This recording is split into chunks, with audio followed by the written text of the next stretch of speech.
अस्सलाम वालेकुम जी। कहानी विद कियानी नई एपिसोड। और आज जो कहानी आपको सुना रहे हैं वो यूँ है कि एक साहब एक दिन अपने घर में बैठे हुए थे और उनके दिल में एक नया ख्याल आया कि क्यों न अपने हमसाए को थोड़ा सा बदनाम कर लिया जाए।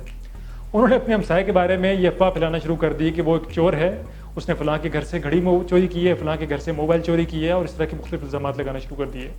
ज़ाहिर है इल्ज़ाम फैले और आहिस्ता आहिस्ता बात थाने तक चली गई और थाने वालों ने आकर उसकी उस हमसाए को जिसके ऊपर इल्ज़ाम लगा रहा था उसको गिरफ्तार कर लिया। और उसके बाद उसके ऊपर चला मुकदमे में ज़ाहिर है कि उसको सबूत चाहिए थे इस बात को साबित करने के लिए। जो मुकदमा आगे बढ़ा पता चला कि किसी भी किस्म का कोई भी सबूत इस सारी बातचीत, इस सारी अफवाह के गिर्द जो फैलाई गई थी, कोई भी सबूत मौजूद नहीं था। वो बाइज़्ज़त बरी कर दिया गया। जब बरी हुआ तो सबसे पहला काम उसने जो किया आगारा के वापस, वो ये किया कि उसने अफवाहें फैलाने वाले शख्स के ऊपर मुकदमा किया कि इसने मेरी इज़्ज़त ख़राब करने की कोशिश की है, मुझे इसका हर्जाना अदा किया जाए। जब बात अदालत में पहुंची, अदालत ने कहा जी कि जिसने अफवाहें फैलाई थी इसको लेके आए। अदालत में काजी ने उस बंदे से पूछा कि भाई तुम क्यों अफवाहें फैला रहे थे इसके अगेंस्ट। उसने कहा जी कि मुझे तो ये समझ नहीं आ रही कि आप मुझे अदालत तक कैसे ले आए, इतना बड़ा मुकदमा कैसे बन गया इतनी सी बात का। मैंने दो चार बातें फजूल में कह दी थी, वो फैल गई, तो उससे इतना नुकसान इसका क्या हुआ है? ये तो जेल में भी नहीं रहा, ये तो फ़ौरन आज़ाद हो गया था आते ही। तो ना इसका कोई माली नुकसान हुआ है, ना इसको कोई जिस्मानी नुकसान हुआ है, तो आपने इतनी बड़ी बात बढ़ा कैसे दी? क्यों आपने मुझे गिरफ्तार कर लिया, इतना बड़ा मुकदमा आपने लगा लिया मेरी चंद अफवाहों के ऊपर कान धरते हुए?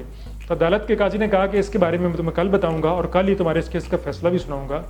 अभी तुमने करना ये है कि जितनी भी अफवाहें, जितने भी इल्ज़ामात तुमने इसके ऊपर लगाए थे कि फ़लाँ के घर से इसने मोबाइल चोरी किया, फ़लाँ के घर से इसने घड़ी चोरी की वगैरह वगैरह, उस सारे के सारे एक कागज़ के ऊपर लिख लो और फिर हर इल्ज़ाम की उस कागज़ से एक पर्ची काट लो, उस कागज़ के टुकड़ों में तोड़ लो और हर टुकड़े के ऊपर एक इल्ज़ाम होना चाहिए। और आज जब घर वापस जाओगे ना तो रास्ते में थोड़े थोड़े फासले पे एक एक टुकड़ा जो आप तोड़ोगे इल्ज़ाम का, वो आपने फेंकते जाना है, कागज़ का एक एक टुकड़ा जो है। घर पहुंच जाओ और कल सुबह आना, कल मैं आपका फैसला सुना दूंगा। उसने कहा ये अजीब व गरीब बात है। उसने खैर लिखा, उनकी पर्चियाँ बना ली और रास्ते में जाते हुए मुख्तलिफ जगहों पर उसने एक पर्ची करके उड़ा दी उधर उधर ना। अगले दिन वो गया, उसने कहा जी फैसला सुनाएं, मुझे यकीन है कि आप मुझे बाइज़्ज़त बरी कर देंगे या मुझे थोड़ा बहुत डांटेंगे। अगर आप डांटना चाहते हैं ज़रूर डांटें, मुझसे गलती हुई है, लेकिन इतनी बड़ी बात नहीं थी जितनी बड़ी बात आपने बना ली है। काजी ने उससे कहा कि एक मिनट ठहर जाओ, फैसला मैं तुम्हें सुनाता हूँ। पहले एक काम करो, कल जो तुमने कागज़ के टुकड़े फेंके थे शाम को, अभी जाओ और वो सारे चुन के वापस लेके आ जाओ, फिर हम इसका फैसला सुनाते हैं। उसने कहा काजी साहब अकल को हाथ मारे हैं। उसके दौर में तौहीन अदालत नहीं होती थी वैसे, बाय द वे। उसने कहा काजी साहब अकल को हाथ मारे हैं, मैंने कल शाम को वो कागज़ के पुर्जे छोटे छोटे जो हैं वो फेंके थे, वहाँ पे इतनी आमदोरफ्त, इतने लोग आ जा रहे हैं, वो उड़ के पता नहीं कहाँ से कहाँ पहुँच गए होंगे, उनको वापस कैसे लाया जा सकता है? तो काजी साहब ने उसे कहा यार अगर कागज़ के टुकड़े वापस नहीं आ सकते तो जो तुम अफवाह फैला रहे थे जो कि पूरे शहर के अंदर फैल गई है, उसको कैसे वापस लेके आए हैं? इसकी इज़्ज़त का कितना नुकसान हो चुका है और वो नुकसान जो है वो इर्रिपेयरेबल है, उसको रिपेयर नहीं किया जा सकता।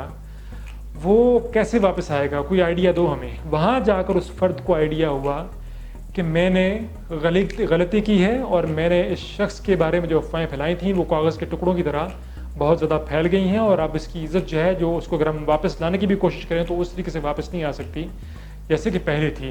तो मुझसे गलती हुई और मुझे इसके लिए माफ़ी मांगनी चाहिए। उसने माफ़ी मांगी और उसको डेफिनेटली काजी ने सज़ा भी दी, जो भी उसकी सज़ा थी वहाँ पे। तो इस कहानी में सबक ये है कि हमें ये देखना चाहिए कि हमारे घर के अंदर या हमारे ऑफिस के अंदर या हमारी टीम के अंदर, किसी भी जगह पर जहाँ पे हम काम कर रहे हैं, या हमारे मोहल्ले के अंदर अगर किसी साहब के बारे में हमने गैर ज़िम्मेदाराना तरीके से कोई भी अफवाह फैलाना शुरू कर दी जिसके पीछे हमारे पास कोई सबूत ना हो उस अफवाह को साबित करने के लिए, तो वो अफवाह जो है वो ज़रूरी नहीं है कि उसको जिस्मानी तौर पर नुकसान पहुंचाएगी या माली तौर पर नुकसान पहुंचाएगी तो ही हम उसको नुकसान गिनेंगे। अगर उसकी इज़्ज़त का लॉस भी हो रहा है, अगर उसका मेंटल पीस डिस्टर्ब हो रहा है, उसकी इमोशनल लाइफ डिस्टर्ब हो रही है, उसकी इंटेग्रिटी क्वेश्चन हो रही है, तो ये सारे के सारे जो हैं ये नुकसानात गिने जाते हैं।